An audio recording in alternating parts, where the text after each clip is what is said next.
All right, hey everyone, welcome back to another episode of the Filipino American Woman Project. 100 episodes later, by the way, we are in a completely new chapter of our season. And as always, I have my co-host with me, Nani Dominguez. Nani, welcome back. What's up, everyone? Welcome back. Yeah, and I thought I would ask you, how does it feel now that we've passed that 100 episode threshold? Oh, I just feel like we got to step up our game and we have a lot of things planned to release like in the next month. So we hope that you guys are staying in touch with our newsletter, with the show announcements in these episodes, just so you can stay up to date with what we have coming out and what we have going on. Come and be in community with us. Awesome. I love it. Thank you for doing that for me because I'm usually the call to action girl. So that was awesome.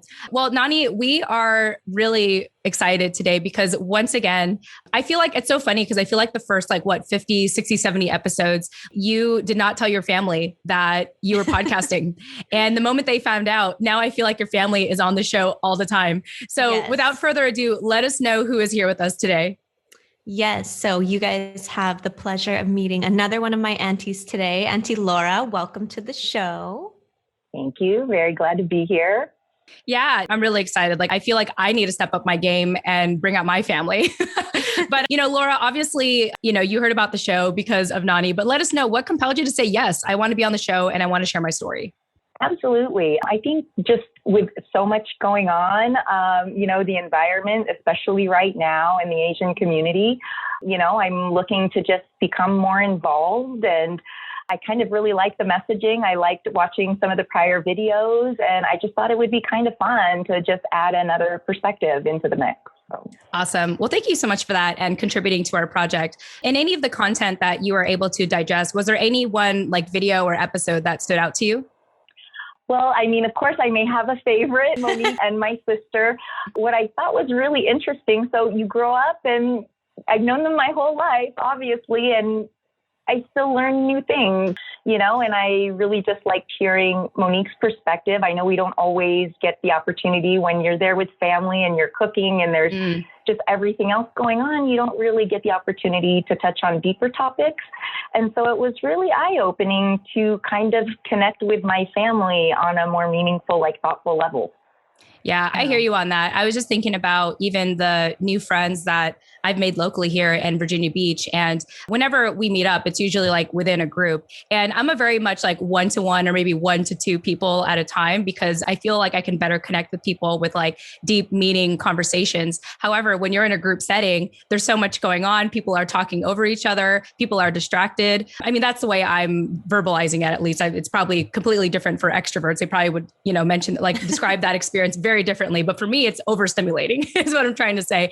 And so you don't really get to have those deeper conversations in person sometimes. Otherwise, you're kind of the weird people in the living room that you're not talking to anyone. And then they're wait, what's going on there? Is there, what's happening? And then everyone starts to gravitate hey, are you okay? Is something going on? And then before you know it, it's just this weird, funny experience. But I know, Nani, you definitely have a lot more experience being in the family settings, more so than me, because I'm estranged to a lot of my family members. So I'm curious to get your perspective as well in regards to, being in those party set, big party settings and, engaging with your family. Yeah. It's definitely overstimulating for me as an introvert, but it's also where I love to be. I love those family settings, and you're right. We don't get to sit down and talk about deep things. And even when we are in smaller settings, at least in our family specifically, I feel like it's not that common for us to sit down and talk about our experience or our identity or, mental health, things like that. So it was a really special opportunity for me to sit down with my Auntie Fredette, you guys know her as Marie, and my cousin Monique, who grew up, that was my sister growing up, the closest thing I had to a sister. So it was really nice to sit down. And I know Mo was kind of hesitant to do it at first because, again, we don't really talk about that kind of stuff that often, but I really wanted to push her and do it because she just had her baby. So update for you guys, when we interviewed her a couple weeks ago or a couple months ago, whenever that was, she was 9 months pregnant or coming up on 9 months pregnant. And she just had her baby a couple weeks ago, probably the week after we interviewed them. Yeah. So baby Mia is here. And yeah, it was just really important for me. Auntie Laura, I don't know if you also knew that I'm also pregnant. I did. I caught it at the announcement on right. the show. We said yes. it. Okay. Nani hasn't like told everyone. It's like, oh yeah, by the way, I'm pregnant now. I forget like who I told and who I haven't told, or if I've said it on the show, blah, blah, blah. So anyway, it was important for me to get us to all sit down and kind of just like capture where we're at and what we've gone through and what it was like for us growing up, for our kids to later listen back on and learn about and just see like, oh, wow, look at auntie, look at mom, look at grandma, you know? So yeah, it was important for me to do that. And it was Jeffrey actually who had reached out to me. Jeffrey is Monique's little brother, another one of my cousins who had reached out to me just saying the same thing, like, wow, this is really special for me to get to listen to. Thank you so much for having them on and for asking them these questions. And I think that another person that you guys should have on is Auntie Laura. So it was a special request from Jeffrey, which if any of the family is listening, please know that you guys have every right to do that. Hit me up and, you know, make your special request if there's someone specific from the family that you want to see on the show, just because, you know, there are so many women that I would love to interview, all my aunties, but I don't want to like inundate anyone with, you know, who might feel like intimidated by it or pressured or anything. So if you make a special request, then I can blame it on you. Exactly. But Jeffrey, yes, this is for you, Jeffrey. We love you. Yeah. So Laura, how does it feel for you to hear all of this? Well, I mean, I think it's exciting. I think that honestly, Nani, thanks to you and this project, I really think it's going to open up some deeper dialogue in our family.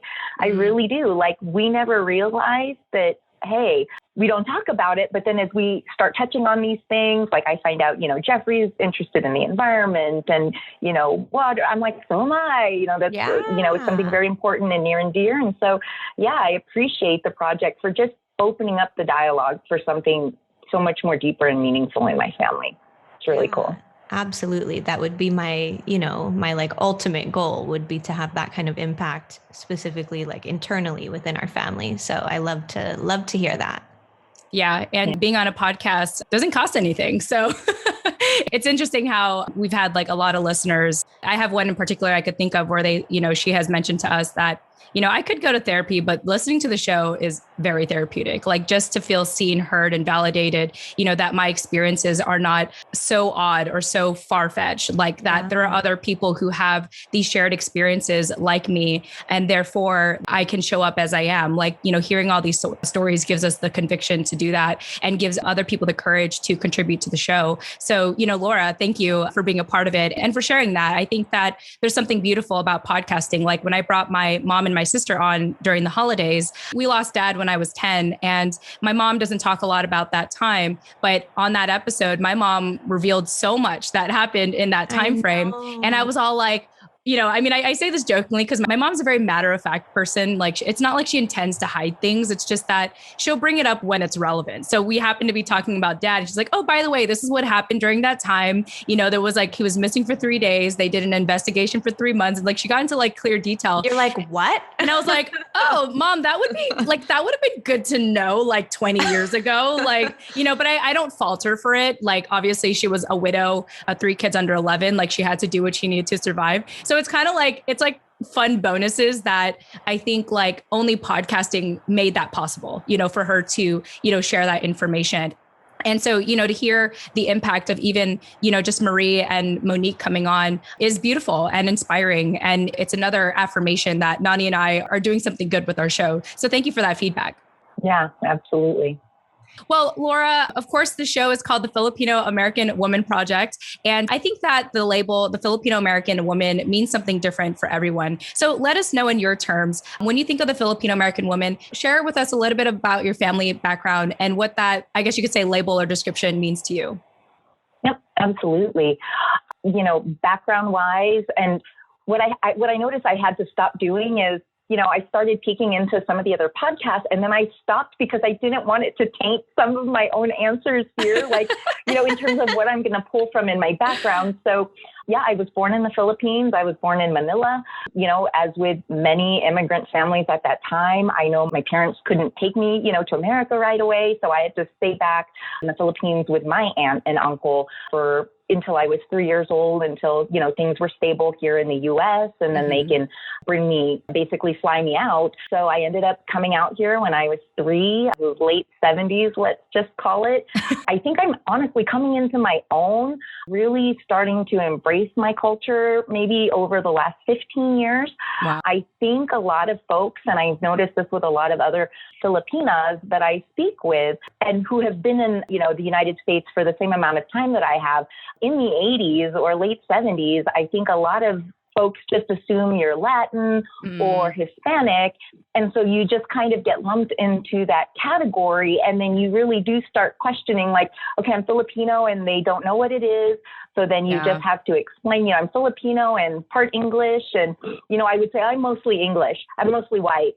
Yeah. Obviously I'm not, but as I got older, I'm like, no. And, there are more Filipinos out there, and just being able to identify, and as people became smarter, social media and folks educate themselves, and it's like, okay, no, you're Filipino, you're not Mexican, you're not, whatever, we get it. I always tell them the nose will usually give it away, and at the end of the day, it's like you, Jen, I've noticed, like, you've made comments about embracing your natural hair color, things like that, not trying to make it blonde and what have you. And I think what I've noticed in watching some of your podcasts is that identity of being, what really truly a Filipino American woman is today can be a little bit confusing. And I think sometimes it's a journey you have to find on your own, because you could have your mom and your dad, instilling the old school, mentality. But anymore, it's okay to embrace the diversity, and it's okay, to be of mixed ethnicity. And I think that that's something I had to become old enough and mature enough to accept and still love myself, in spite of any weird, racism type of stereotypes growing up. So I'd have to say it took me a minute to really kind of embrace the Filipino side of me and really be proud to say I'm Filipino, and that's it. Like I'll say, there's some other things in there, but I'm mostly Filipino. Whereas before I would almost highlight everything else I was, because nobody knew what Filipino was. Right. So, yeah. Well, thank you for sharing that, Laura. And yeah, it is interesting because, I lived in California for 20 years, like in SoCal. And yeah, I mean, people would think I'm Latina. They think I'm maybe Guamanian. Like they would just always think that I'm, ambiguous. And I appreciate you listening to the show and pointing that out about like my hair, because there was a time where I felt inferior to my friends that would like highlight their hair or turn it red. My mom has like a really dark red hair. I mean, she's like, that's my mom. I'm not going to count her as part of this conversation, but when I'm talking about like my peer group, like having their hair a certain color, not to fault them or anything, that's their choice. It just more so made me feel a little insecure of like, oh, is my black hair like not good enough, And so it's a big pride point for me to like keep my same hair color, just because like, I mean, I am like, I'm 33 and I'm starting to see some white hair back there. I was like, okay, that's cool, but maybe I'll color it like when it makes sense to. But until then, it's like, I do like embracing like my black hair and everything. And it's really nice that we are arriving to a place with what it feels like, where it is about embracing like diversity and different cultural backgrounds, where back then it was very easy to be like, I remember even in filling out like, the forms in school where it basically said like, are you white or are you Hispanic? Or are you like non-Hispanic or are you Asian? And it was just like, it was so weird because I was like, am I Asian or am I Pacific Islander? It was just like this very confusing thing. And, ultimately I think as we get older, we just really just embrace who we are. You're like, you know what? Like I am, who I say I am. And that's it, period, and it's interesting to observe. And so I appreciate you sharing all that. And I think it's interesting. It definitely speaks to the whole history of assimilation and how, back in the day, a couple decades ago, it was popular to want to blend in and want to be white or get as close in proximity to whiteness as you possibly could. And, to look back on it now in this moment, like you touched on, Auntie, with everything that's going on in the Asian American community right now and how it really feels like we are backtracking almost, or like we really haven't come that far. It's like at the very least, look at us. We're at least proud enough and confident enough to speak up in this moment and defend ourselves and say something and raise that awareness instead of just fold into the background, like we've been taught to, or like a lot of us have experienced in our personal lives, and say, no, I'm Filipino. And this is not okay and something needs to happen about this. And you've seen this kind of rise in like communities of color taking that on instead of saying, let me try and fit into this white space and let me try and figure out how I can identify as anything but a Filipino. And now we're just saying, no, I'm Filipino and I'm, taking up this space and you need to listen to me. So it's kind of a bittersweet thing to reflect on, I guess. But at the least, I think it's good to put things into context in moments like this so that you don't get burnt out and exhausted. And, it's a form of resistance, I guess. Yeah. One of my pride points is that whenever I talk to my non-Filipino counterparts, AKA like white people, and I talk about the podcast shows that I do, I always mention the Filipino American Woman Project. I said and I say this jokingly, but it's also true at the same time. I would say I created this podcast called the Filipino American Woman Project because people kept asking me what I was. So here you go. You want to find out, here you go. This is for you. So that's another pride point for me as well when I think about this conversation. I think it's just really interesting to hear another generation's perspective. I think that so much of what's coming to light is really due to, the voices in that generation. I don't know if we were less empowered or I can't explain what was happening to society at the time, but I love that it's a topic. And, now that we know it's an issue, we can do something about it. And I think that's the most important thing. Yeah, I agree with you. I mean, I'm so appreciative of the time that we're in and to have this opportunity to have a podcast show where we could talk about these issues openly. And, when I think about my mom's generation and my dad's generation, when I think about their generation, it's just something such as podcasting wasn't as accessible or wasn't even made aware of that we could have access to it. And so, however we got here, I'm glad that we're here and we need to kind of plant our flag and stay here and own this space and continue to, have these conversations because they definitely are very fruitful and they are making an impact to, even just for us as a community to embrace our story and, wholeheartedly, be who we are and own our space and really, be the change that we want to see is how I see it. Well, Laura, thank you so much for, just being very thorough and sharing your past with us. I am curious to know, because you are Marie's sister, I'm curious to know what the dynamic is between you two, because I've been talking to her extensively and helping her on, unpack her story more, even beyond the conversation we had on the show. And, I don't think she had mentioned you much in our conversations yet. So let me know, I guess what it was like growing up with her, some things that you want us to know that maybe she won't be too embarrassed about. But what was that dynamic growing up with you two? Well, she's the older sister, and I'm the youngest, and my brother's in the middle. And honestly, my sister to me has always been the trailblazer.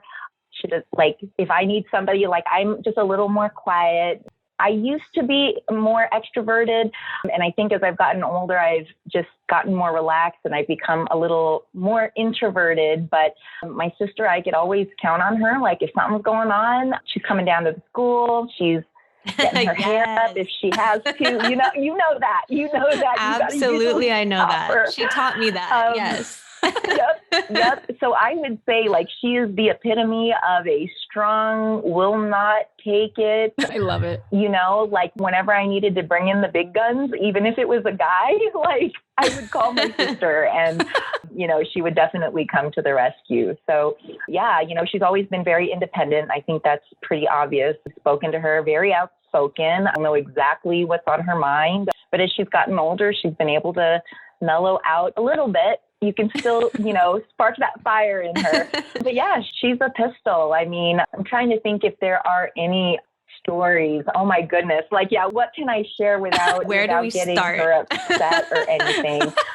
Yeah, my sister could always make my brother and I do just about anything. I know there were times growing up, if she wrapped up a pretty good phone bill, and my folks always kept the house pretty stocked.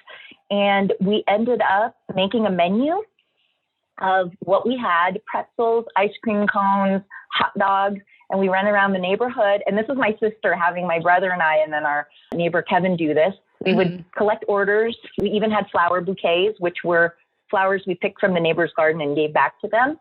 The ice cream cones, we didn't know how to use the scoop. So we would take the ice cream and form it with our hands and put it on the cone, and we were selling it. Okay. And all of this to help my sister pay for a really expensive phone bill. I love that she ended up racking up in her teens. Yeah, because at that time there was no cell phone. And so if you were calling another city, there was long distance. Yes. So your family would know, if you're in Fremont and you're calling somebody in San Jose, there's a charge for that at the time. So we needed to, help her raise, I think it was like $100 some odd back in the 80s. That's no small amount. And we sold the food my family bought. They didn't know that that's what we were doing, but we were selling the food from our house. The bill got paid. I love that. Thank you for sharing that story, Laura. That's just that's just hilarious and very resourceful, I think, and creative to pay back that phone bill. Yeah. It speaks to her personality. I love to hear about her as a kid because it feels very reminiscent to me of like how Mo was when we were kids. Like they're so alike. They're so different, but they're so alike. And I think in that sense, like the resourcefulness, the creative, like entrepreneurial, like how am I going to make money? Entrepreneurial, like drive that they have. Yeah. The ambition, the ability to like recruit the whole family to like do whatever they wanted. I love it. That's amazing. Yeah. And it sounds like not much has changed. In the best way possible, of course. Yes. Awesome. Well, Laura, again, thank you so much for sharing that. It fills my heart just learning more about Nani's family overall. So thank you for that. Let's go ahead and transition to life today. I know that when we were prepping for this conversation, it was more like, let's just see what happens when we're on the conversation. So let me know right now in this moment, Laura, what keeps you busy or excited about life nowadays? So what keeps me busy, and it's not so much exciting, but I work a tremendous number of hours. I think just like a lot of us do. And, you work them from home. So that blend between what's work and what's home tends to really get diffused just a little bit. And so it's our busiest season right now. So work. But what's new since I actually filled out the form is I did let my place of business know, hey, at the end of June, I'm going to be, taking a little break. October would have been 15 years at the same company. And I think it's just time, again, the right timing, the environment, the temperature, what's happening in the world to just kind of take a little bit of a step down, take a little bit of a break and reassess, I guess, the next chapter in my life. And I have no idea. There's not necessarily a plan in place, but it's just like this conversation, little things I've noticed have guided me to some very interesting people. And so I'm just going to kind of go down that path and see what these connections or what the universe is trying to guide me to. Like I feel it, there's something coming. And I feel like I need to take a break from, the 9 to 5 and kind of explore that other part of it, the more zen and just out of the 9 to 5, really. Yeah. Wow. I feel humbled to catch you at a time in your life where you've worked at the same place for almost 15 years and now you're about to transition. I imagine that it didn't take you 15 years to get to this point. What was like, how long ago was it before you started to realize, like, whether it's months or years, I don't know, like where you're like, you know what, I think I'm ready to like take a break or do that kind of transition. Like, how long ago was that for you? Well, I think not very many decisions are going to be snap decisions. You tend to notice them over time. And really, I think I started noticing like, I may not be in the best mental space. I may not be in the best of health anymore due to the amount of time that I dedicate to work. So I'd say I really gave it some thought like 2 or 3 years ago, and then you let it ride, and then something happens, and then you end up in the project and you're like, okay, this is going to take my attention. And then you come back and you're like, still isn't there. So I'd say maybe it's over the course of the last year, and life sometimes will make the decision for you just because certain things will happen, and you got to pivot. You got to pivot, and you got to be able to kind of make those moves and shifts. And I'm really grateful that I'm in a position to take a break. I know not everyone can. And so like I said, I'm just going to kind of have to see where the path takes me. Yeah. I know for you, Nani, you've been thinking a lot about like even your own work as well, and if you should stay or go or whatever. And so I wanted to get your thoughts on, just hearing Laura share of this moment in her life right now. Yeah, I think we actually talked about this the last time I saw you when you were here for Mo's baby shower / engagement party. I think we talked about it a little. I know I was like pretty drunk, so I don't remember the whole conversation that we had, but I remember you telling me that you had been at the company for like 14 or 15 years now. And I was like, oh God, I haven't stayed anywhere for more than like 1.5 years or 2 years, and I feel the same way, although I haven't stayed in one company or one position for that long. I've been in administrative assisting for my whole career, so over 10 years now. And I've felt that same kind of pull.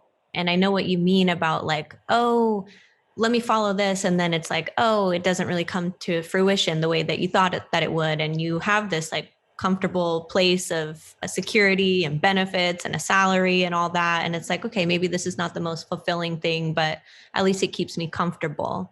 And so you stay, and then that happens again. And it's just this pattern. For me, it's been, like me thinking that it was the job that I was in. So I would quit and go somewhere else, but doing the same thing. And now I'm starting to realize, no, it's what I'm doing that's not fulfilling, not where I'm working. It's what I'm doing. And so I'm feeling that same kind of gravitational pull to just explore something else. And I think that this podcast has really allowed me to like come into that confidence and saying like, yes, I do want to transition out of this. And just like you, I don't know what it's going to look like. I don't know exactly how I'm going to get there, but I'm ready to like, I'm ready to make the move as soon as there's like some direction in sight, I was just going to say, like in those situations, Nani, and tell me if you feel the same, you got to be willing to bet on yourself, because like, I don't know what's going to happen, but I know that I'm going to like, I'm not going to, end up on the streets or something. Like, I know that I'm going to find that way, do or die. And I think that that's really what made or helped me to solidify my decision is like, you know what, I'm going to bet on myself. I'm the one person that I know I can count on every single time, and I'll find a way.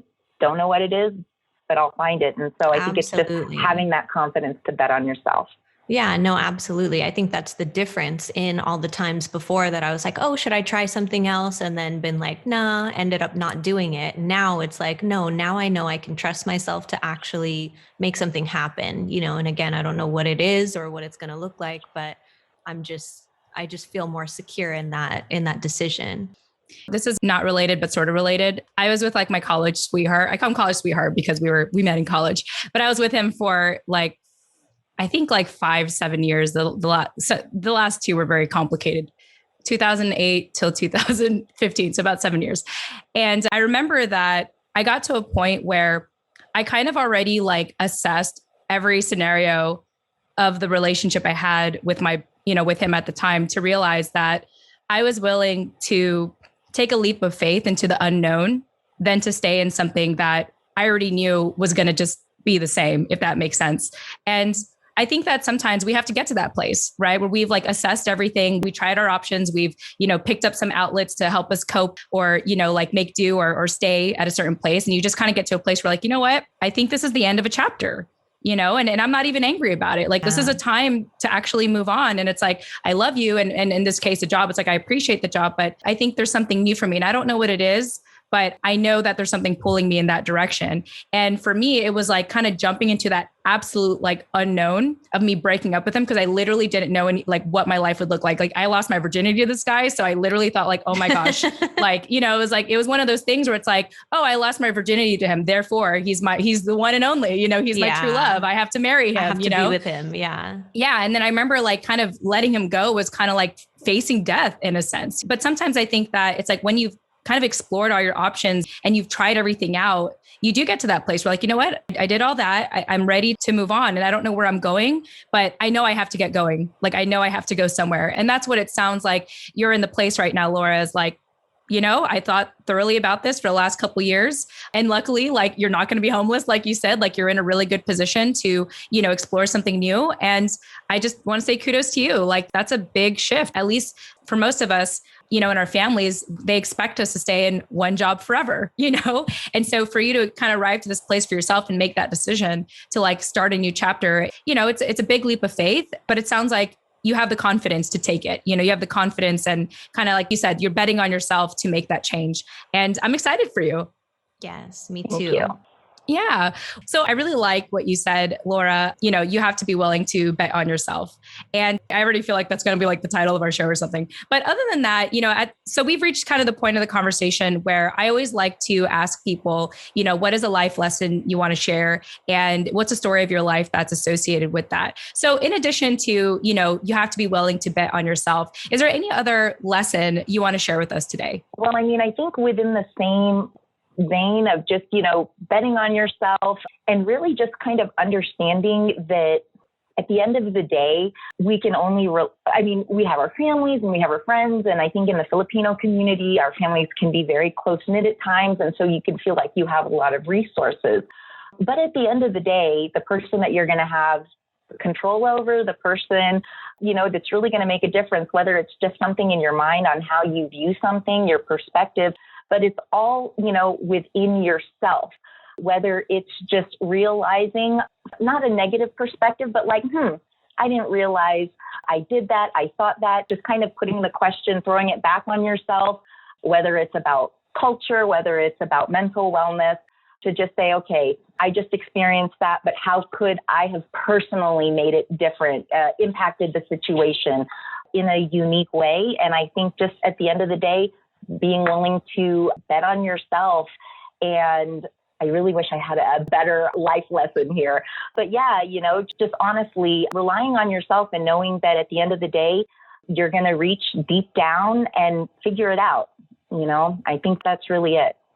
Yeah, I think that life is a combination of trusting yourself and trusting the universe, that it's going to, conspire in your favor. I think very often we want to control things. We want to know for certain, what's going to lie ahead. But sometimes it's about, like you said, betting on yourself and then trusting that the world, the universe, God, however you want to describe it, is going to, support you. It's literally a leap of faith because you literally don't know, what's going to happen when you decide to take a chance in that kind of capacity.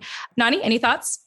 Yeah, just what you touched on earlier about, in the Filipino community or in Filipino families, we lean on each other a lot for support, and we're very much involved in each other's personal lives, and we very much feel the need to assert ourselves in the decisions that other people make and vice versa, which is, part of the beauty of our culture. But I think there does become a point in your life, and whether it's in your relationships or in your career, or whatever space that you're really invested in, that you have to say, okay, I can do this on my own. And I think that's why I didn't tell anyone from my family for a long time that I was doing this podcast, because it was my thing to explore my identity on my own without anyone else weighing in, because that's how it's been my whole life. And I've appreciated that, and I've loved that, and I've leaned on that a lot. And I don't ever want to lose that. Obviously, I prefer it that way. I'm a very communal person just in general, but it was just something that I felt like I needed to venture off into on my own before I started sharing it with everyone, because I was so just worried about what everyone's 2 cents was going to be. And now I'm not, now I'm listen or don't. Join the show, come be on the show or don't. And it's been an overwhelming flood of response that I've gotten, not just from people willing to come on the show like you guys, but also my dad, that was someone that I was really worried about what he was going to think. And, I talk a lot of shit about him on the show, and I thought that it was going to make him upset. And to my surprise, his response was it's your truth, speak your truth. And I was like, okay, then. Yeah. And he got you a mic. And he helps me with my sound setup and all my equipment. So we're definitely going to get him on the show too.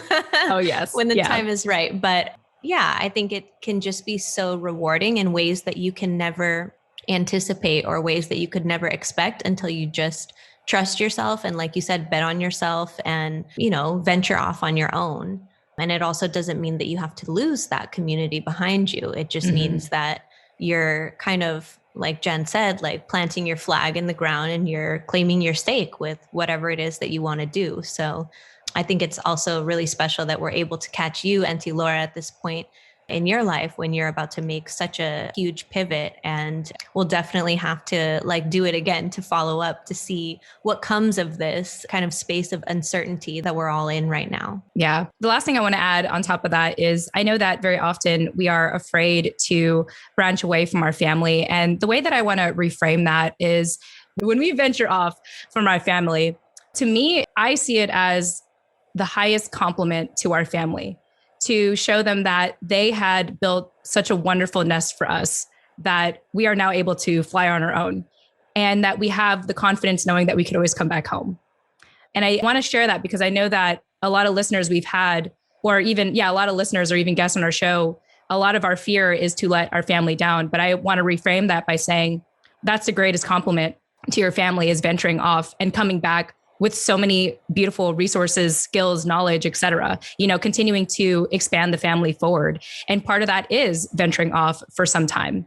Anyway, that's my way of reframing it for anyone that needs to hear that. Because I know from my family, even though I am estranged to a lot of them, my relatives, like I'm very close to my immediate family now. And my sister's in a space where she's ready to learn about dad's story. And hadn't I got into podcasting, hadn't I ventured off, I wouldn't have the skill set to help her ask the right questions and approach people in a way that is delicate, over a very sensitive topic of having lost dad. And I'm grateful for that. Yeah. Or the willingness to open those relationships back up with the family that you've been estranged from and who, you've had like abusive dynamics with in the past. Mm-hmm. That's something that you've now like worked through a lot, I think, through this podcast. And so you're willing to say, okay, if this is important to you, like, let me sit down and consider it. Let me sit down and help you. Let me sit down and figure out how we can do it together. Yeah. Instead of, maybe if you hadn't have done all the work that you've done on this podcast, you might have been like, oh no, that's just not an option. Like I can't go back to that, Right. Exactly. Yes. Very well said, Nani. Laura, thank you. Thank you so much for being here. Any closing thoughts before we go?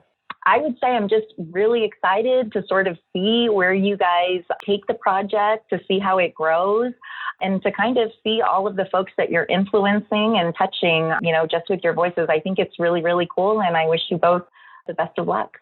Awesome. Thanks so much. Thank you. Yeah, we really appreciate that. All right. Well, let's go ahead and wrap up here with that said. Laura, I want to thank you so much again for your time. Thank you so much for being here, contributing to the project. And of course, Nani, thank you for continuing to bring your family on our show. It's just so fun to learn more about you and the amazing people in your life that you've been influenced by. And yeah, that's it. That's my closing thoughts. Anything from you, Nani? Yes. No, thank you so much, Auntie, for joining us today. And yeah, like you said, I hope it opens the door for more of this kind of dialogue, whether, more people want to come on the show, or whether it's just when we get together and we have that chance to sit down and talk. I do hope it opens the door for these kinds of conversations in whatever capacity. Cool. Well, with that said, of course, to our listeners, you know that if you want to get a hold of us, we have a phone number. You can leave us a text or a voice message, by the way. No one leaves us voice messages. So, you could be that one special person that heard this message and leaves a voice message, and I will love you for it. But our phone number is 415-484-8329. Again, that's 415-484-8329. And of course, you can check out all the other ways you can get a hold of us by checking out our website, TFAWproject.com. That's TFAWproject.com. All right. Thank you all so much for joining us, and we'll chat with you in the next episode. Tune in next time. Bye.